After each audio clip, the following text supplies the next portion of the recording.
So hello all my dear friends, my name is Harshraj और आप देख रहे हैं नेचुरल फिजिक्स। सो आज हम लाए हैं लेक्चर नंबर 4 ऑफ थर्मोडायनेमिक्स। तो हमने लेक्चर नंबर 3 में देखा था मरकरी थर्मामीटर के बारे में और वो सब पढ़ा था। तो अगर आपने वो लेक्चर नहीं देखा है तो प्लीज़ देखना। तो देखो, आज की इस वीडियो में हम डिस्कस करने वाले हैं एक टॉपिक जिसके अंदर हम पढ़ने वाले हैं एक्सपेंशन इन सॉलिड। सॉलिड के अंदर जो एक्सपेंशन होता है, थर्मल एक्सपेंशन, तो वही पढ़ने जा रहे हैं। वैसे हमने ऐसे ये जो लेक्चर है, ऐसा एक लेक्चर हमने तीन चार महीने पहले भी अपलोड किया है जिसके अंदर हमने सॉलिड एक्सपेंशन देखा था, बट वो थोड़ा बेसिक लेवल का था। तो ये थोड़ा हाई लेवल का होने वाला है, ठीक है। सो एट 9th 10th के बच्चों को ये लेक्चर देखना चाहिए, ठीक है। सो स्टार्ट करते हैं ये वीडियो बिना कोई देरी के। तो एक बेसिक आइडिया दे देता हूँ थर्मल एक्सपेंशन इन सॉलिड पर। तो देखो, सॉलिड में 3 टाइप्स में होते हैं। एक तो लीनियर एक्सपेंशन, दूसरा volumetric expansion and areal expansion. ये 3 एक्सपेंशन होते हैं और हमें हमारे बुक में क्या दिया है, लीनियर एक्सपेंशन है, उसके बाद वो क्यूबिकल एक्सपेंशन और 2 डायमेंशनल एक्सपेंशन ऐसे भी दिया हुआ होता है। तो देखो, लीनियर एक्सपेंशन का मतलब क्या है। लीनियर एक्सपेंशन का मतलब है एक लीनियर डायरेक्शन में, मतलब सिर्फ 2 डायरेक्शन में बोल सकते हैं, मतलब एक लेफ्ट साइड राइट साइड, मतलब किसी भी एक डायरेक्शन में आप बोलोगे। जैसे कि अगर मेरे पास एक रॉड है तो वो अगर उसको हम हीट देंगे तो वो इस और इस डायरेक्शन में ही एक्सपेंड होगी, ना कि इस डायरेक्शन में। इस डायरेक्शन में नहीं होगी एक्सपेंड, वो सिर्फ ऐसे लंबी हो सकती है, ना कि वो कोई ब्रेथ बढ़ा सकती है। ये बढ़ा नहीं सकती ब्रेथ, ठीक है। तो ये कोई भी 2 डायरेक्शन में, मतलब लेफ्ट राइट ईस्ट वेस्ट ऐसे डायरेक्शन में वो होगी स्प्रेड। दूसरा होता है भाई हमारा एरियल एक्सपेंशन। एरियल एक्सपेंशन का मतलब अगर हमारे पास 2 डायमेंशनल कोई फिगर है, जैसे कि मैंने मान लिया एक शीट है जो कि बनी है आई थिंक सो आयरन से, आयरन शीट, आयरन फॉइल आपने देखी होगी। तो उस फॉइल को अगर हम हीट देंगे, तो वो 4 डायरेक्शन में एक्सपैंड होगी, जैसे कि लेफ्ट राइट फॉरवर्ड बैकवर्ड। मतलब देखो, इस डायरेक्शन में ये एक्सपैंड होगी, इस डायरेक्शन में एक्सपैंड होगी, इस डायरेक्शन में और इस डायरेक्शन में। ये 4 डिफरेंट डायरेक्शन में एक्सपैंड होती है जब हम इसको हीट देते हैं। तो ये हमारा हुआ एरियल एक्सपेंशन। थर्ड है हमारा वॉल्यूमेट्रिक एक्सपेंशन। अभी देखो, अगर हमारे पास कोई क्यूब है, 3D ऑब्जेक्ट, कोई क्यूब है, कोई रेक्टेंगुलर बॉक्स है, तो वो एक्सपैंड कैसे होगा, वो 3 डायमेंशन में एक्सपैंड होगा। बनने अच्छा, पर जस्ट इमेजिन जो हमारा 3rd डायमेंशनल ऑब्जेक्ट है, तो वो एक्सपैंड कैसे होगा, वो एक्सपैंड होगा 3D डायमेंशन, मतलब पूरा वॉल्यूम लेगा। वो जितना भी उसका वॉल्यूम है तो वो हर तरफ से एक्सपैंड होगा। तो उसे हम बोलते हैं वॉल्यूमेट्रिक एक्सपेंशन या 3 डायमेंशनल एक्सपेंशन, ठीक है। तो यही हम आज की इस वीडियो में पढ़ने वाले। तो अगर मुझे पता है कि आपको पता ही होगा कि ये एक्सपेंशन होता कैसे है ऑब्वियसली। तो देखो, हमारा जो एक्सपेंशन होता है, जैसे कि कोई भी ले लो सॉलिड मटेरियल, तो सॉलिड मटेरियल में अगर हम हीट देंगे तो वो एक्सपैंड होगा, क्योंकि उसके जो मॉलिक्यूल्स होते हैं, जैसे कि देखो हमारे पास कोई एक ऐसा ऑब्जेक्ट है जिस लेट सपोज ये जो हमारा है, ये एक स्ट्रक्चर है, हमारे एक सब्सटेंस का एक स्ट्रक्चर है। तो इसके बीच में ये जो मैंने लाइन बनाई है, तो ये मान लो कि ये है हमारा इंटरमॉलिक्यूलर फोर्स ऑफ अट्रैक्शन। तो इंटरमॉलिक्यूलर फोर्स ऑफ अट्रैक्शन हम जनरली स्प्रिंग की हेल्प से दिखाते हैं, क्योंकि वो एक कंप्रेसिबल हो सकता है। हम ऐसे मानते हैं कि कंप्रेस होता है इंटरमॉलिक्यूलर फोर्स ऑफ अट्रैक्शन और वो एक्सपैंड भी होता है। तो देखो, जब हम हीट देते हैं किसी भी सब्सटेंस को, जैसे कि अगर मैंने इसको नीचे से दी एक हीट, ठीक है, नीचे से हम इसको हीट दे रहे हैं, तो इस ऑब्जेक्ट में क्या आता है, काइनेटिक एनर्जी, एक पोटेंशियल एनर्जी आती है। तो उस एनर्जी की वजह से एक काइनेटिक रोल प्ले करते हैं। जैसे कि ये जो एटम है वो पहले अगर सॉलिड के हैं सपोज, तो वो एक वाइब्रेटरी मोशन करते हैं, ऑसिलेशन करते हैं, या मतलब एक जगह पर एक वाइब्रेट करते हैं, सिर्फ वाइब्रेट, ठीक है। बट जब हम इसको हीट देंगे तब इसके अंदर काइनेटिक एनर्जी ज़्यादा हो जाएगी, और काइनेटिक एनर्जी ज़्यादा होने के कारण इसके जो एटम्स, इसकी जो मॉलिक्यूल्स है, तो वो बहुत ज़्यादा वाइब्रेट करेंगे या एक जगह से जाने की कोशिश करेंगे। और दूसरी बात है कि intermolecular force of attraction heat की वजह से कम होता है।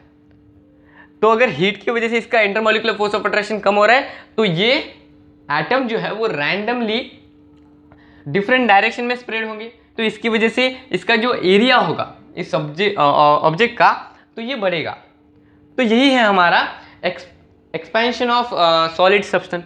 तो ये तो हमने बहुत बेसिकली 8th स्टैंडर्ड में 7th स्टैंडर्ड में पढ़ा है, बट एक्चुअल में इसका कोई फॉर्मूला है क्या? हाँ देखो भाई, अगर मैंने बात की लीनियर एक्सपेंशन की, तो लीनियर एक्सपेंशन में जो हमारा सपोज ये है रॉड, ठीक है, तो ये रॉड की सपोज मैंने लेंथ ली L1 इसकी लेंथ है, L1 लेंथ है, तो इसका कुछ पहले से टेम्परेचर हुआ होगा, वो टेम्परेचर था T1, टेम्परेचर इसका था T1, ठीक है, और इस रॉड की लेंथ थी L1।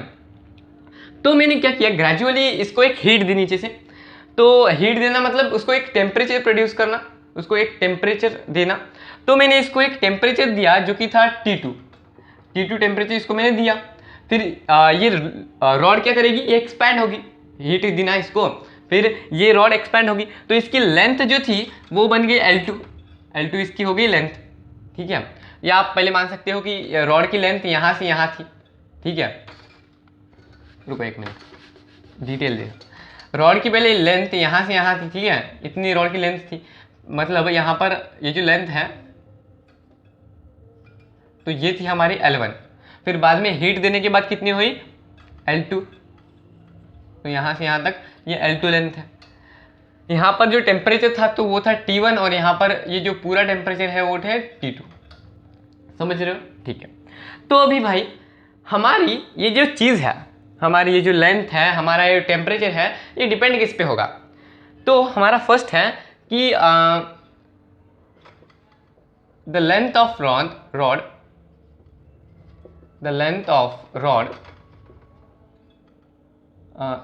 L2 will proportional to L1 या will be depend on, मैं बोल सकता हूँ डिपेंड ऑन L1। भाई देखो L2 जो लेंथ ऑफ रॉड है ये बाद में की जो लेंथ है, फाइनल लेंथ, तो वो किस पे डिपेंड होगी, L1 में। अगर ये हमारा जो फर्स्ट लेंथ है वो छोटी होगी तो ये भी कम मतलब एक्सपैंड करेगा, ठीक है, इतना समझ गए ना। तो दूसरा हमारा पॉइंट है the length of rod also depend with the length of rod.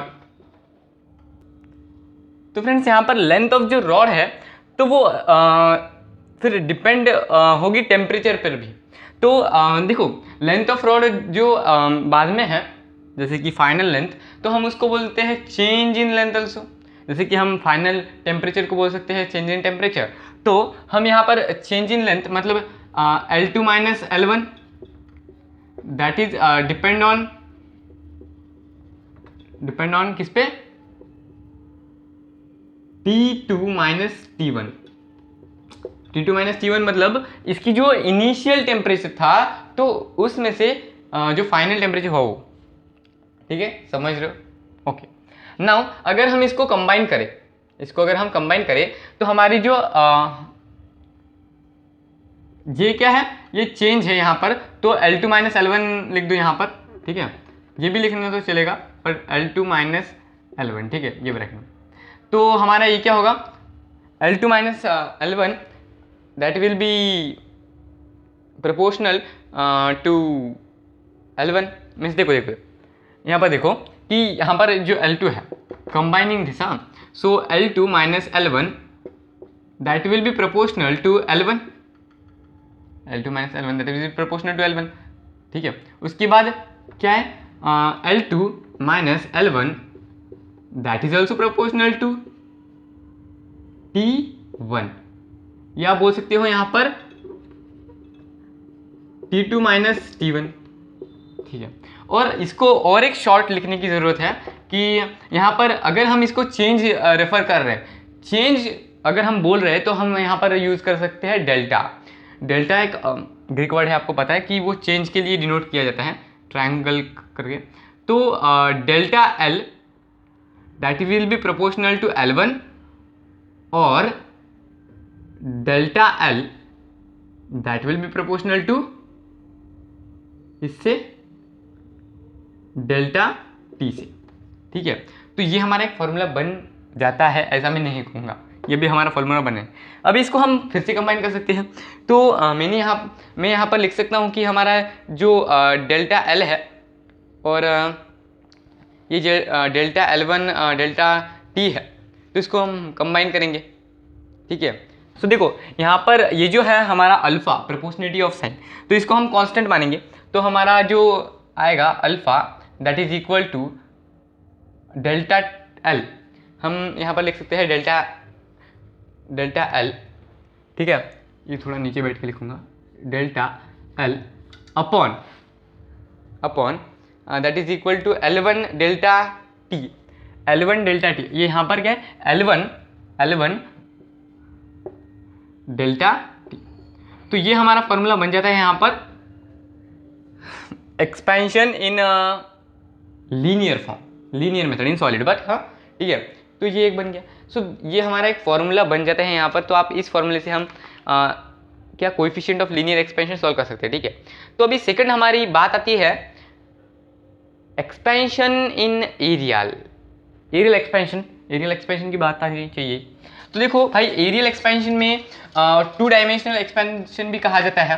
तो 2 डायमेंशन एक्सपेंशन में हमें सिर्फ एरिया को काउंट किया जाता है। यहाँ पर लेंथ हम काउंट करेंगे, बट वहाँ पर हमें एरिया को काउंट किया जाएगा। जैसे कि देखो, अगर हमारे पास एक ऑब्जेक्ट है या कोई एक प्लेट है जो कि बनी है स्टील की, कोई आयरन की, ठीक है, तो ये 4 डायरेक्शन में एक्सपेंड होगी। ठीक है, ये आपको पता है। तो हमें इसका अगर एरिया फाइंड करना है तो हम क्या बोलेंगे कि ये area that is equal to a square, या आप बोलोगे कि एल स्क्वायर, लेंथ का स्क्वायर, इसकी जो लेंथ है उसका स्क्वायर होगा। ठीक है, तो ये एरियल एक्सपेंशन ऐसे होता है। तो देखो यहाँ पर ये जो एरियल एक्सपेंशन है वो किस पर डिपेंड करेगा। Areal expansion means A2 minus A1 that will be proportional to the A1। अरे भाई, इसका जो पूरा एक्सपेंशन होगा, एरियल एक्सपेंशन जो होगा वो एक्चुअल में पहले वो ऑब्जेक्ट का एरिया क्या था तो उस पर भी डिपेंड करेगा। फिर उसके बाद इसका टेम्परेचर भी डिपेंड करेगा। जब हम इसको हीट देंगे, इसको कुछ टेम्परेचर देंगे, तब उस पर भी डिपेंड करेगा। तो हमारा A2 minus A1 will be proportional to T2 minus T1। पहले जो इनिशियल टेम्परेचर था और फाइनल टेम्परेचर पे डिपेंड करेगा। तो हम इसको लिख सकते हैं कि delta A is directly proportional to A1 और delta A directly proportional to delta T। ठीक है, कंबाइन कर दो। तो यहाँ पर हमारा प्रोपोर्शनलिटी के साइन, जैसे हमने इसमें अल्फा लिया था, तो यहाँ पर ये जो 3 डायमेंशन है, जैसे कि फर्स्ट डायमेंशन, सेकंड और थर्ड, तो इसमें अल्फा, बीटा और गामा यूज़ करते हैं। अब ये तीनों ग्रीक वर्ड है, तो उसमें कोई शक नहीं है कि ये क्यों यूज़ करते हैं, वो हमें भी पता नहीं। तो देखो यहाँ पर हम बीटा यूज़ करते हैं। बीटा एक वर्ड है that is in Greek language. So beta ऐसे लिखते हैं हम, एक बी छोटा सा लिखेंगे बस, उसकी डंडी लंबी। तो यहाँ पर हमारा बी जो है वो constant of proportionality in expansion है। तो यहाँ पर हम कंबाइन करेंगे तो that is delta A upon I think so यहाँ पर A1 आएगा। हाँ, यहाँ पर A1, तो यहाँ पर A1 फिर डेल्टा T आएगा, A1 डेल्टा T। तो ये आपका इसका फॉर्मूला हो गया। बहुत सिंपल है, इसके अंदर सिर्फ हम फॉर्मूला डिस्कस करने वाले, बस किसका कैसे डेरिवेशन होता है बस वही देखने वाले। Next lecture will be important for all of you. तो ठीक है, नेक्स्ट लेक्चर तो ज़रूर देखना। तो ये हम मिटाएंगे और थर्ड देखेंगे इंपॉर्टेंट। ये छोटा सा वीडियो होने वाला है, ज़्यादा लंबा नहीं खींचेंगे इस वीडियो को। तो थर्ड हमारा है क्यूबिकल एक्सपेंशन, जिसको आप बोल सकते हैं 3 डायमेंशनल एक्सपेंशन, जिसको और आप बोल सकते हैं वॉल्यूमेट्रिक एक्सपेंशन। तो उसके अंदर पूरा जो वॉल्यूम होता है वो एक्सपैंड करता है। तो उसका फॉर्मूला कैसे बना है, तो देखो हमारा जो वॉल्यूमेट्रिक एक्सपेंशन है, तो कोई एक ऑब्जेक्ट ले लो जो कि है ऐसा कुछ। ठीक है, ये 3 डायमेंशनल, 4 डायमेंशनल भी हो सकता है, पर हम अज्यूम नहीं कर सकते कि शायद 4 डायमेंशन कैसे दिखता। हमको पता नहीं ना 4 डायमेंशन कैसे, तो जब 4 डायमेंशन निकलेगा तो फिर 4 डायमेंशन पढ़ेंगे। तो देखो यहाँ पर ये जो हमारा क्यूब समझ लो सॉरी, तो क्यूब समझ लो इसको। तो इसकी कुछ लेंथ होगी, कुछ ब्रेथ होगी, कुछ हाइट होगी, बट सब तो इक्वल होता है ना। तो लेंथ ब्रेथ क्या है उसमें क्यूब में, तो यहाँ पर जो हमारा सपोज एक फेस है, तो ये सामने का जो फेस है ये ऐसा कुछ, तो इसका एरिया क्या होगा, that is equal to a square, या आप बोल सकते हो कि एल स्क्वायर इसका एरिया होगा, ठीक है। तो हमारा क्या बोल सकते हैं हम कि जो वॉल्यूमेट्रिक एक्सपेंशन होगा V2 minus V1 that is proportional to the original volume. देखो V2 माइनस V1, ये जो वॉल्यूमेट्रिक एक्सपेंशन, ये वॉल्यूमेट्रिक एक्सपेंशन है, हाँ ठीक है, that will be proportional to original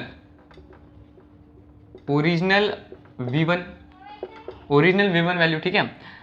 second क्या होगा कि देखो ये टेम्परेचर पे डिपेंड करेगा। देखो ये जो तीनों हमारे, ये जो मैं अभी बोल रहा था कि जो हमारे ये तीनों जो एक्सपेंशन है, तो उसमें दो चीज़ें कॉमन हैं। एक तो एक्चुअल में उसकी लेंथ, जो भी हमारा वॉल्यूम होगा, जो भी हमारा ऑब्जेक्ट होगा, उसकी लेंथ, उसका एरिया, उसका वॉल्यूम, और दूसरी है सबसे ज़्यादा कॉमन, वो है टेम्परेचर। टेम्परेचर पे डिपेंड जरूर करेगा। तो यहाँ पर हमारा जो वॉल्यूम होगा V2 माइनस V1 जो है वो प्रोपोर्शनल रहेगा उसकी ओरिजिनल टेम्परेचर, या आप बोल सकते हो कि चेंज इन टेम्परेचर के में। तो ये हमारा फॉर्मूला एक कॉमन बन जाता है। तो हम यहाँ पर लिखेंगे V2 minus V1 that will be proportional to V1, ठीक है। और यहाँ पर V2 minus V1 that is also proportional to T2 minus T1, ठीक है।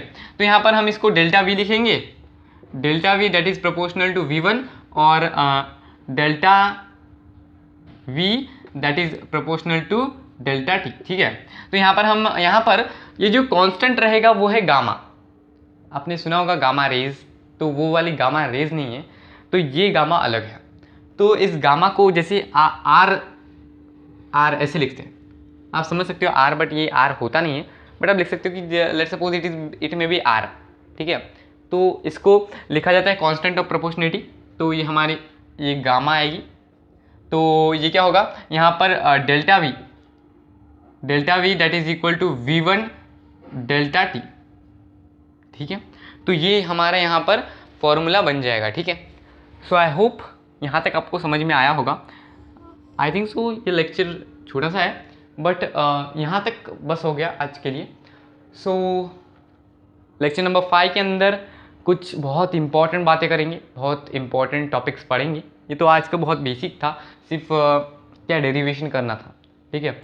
सो आई होप आपको आज का ये वीडियो पसंद आया होगा। If you like this video then subscribe to this channel and share this video to all of your friends who are studying in this child means class. Okay, so thanks for watching this video.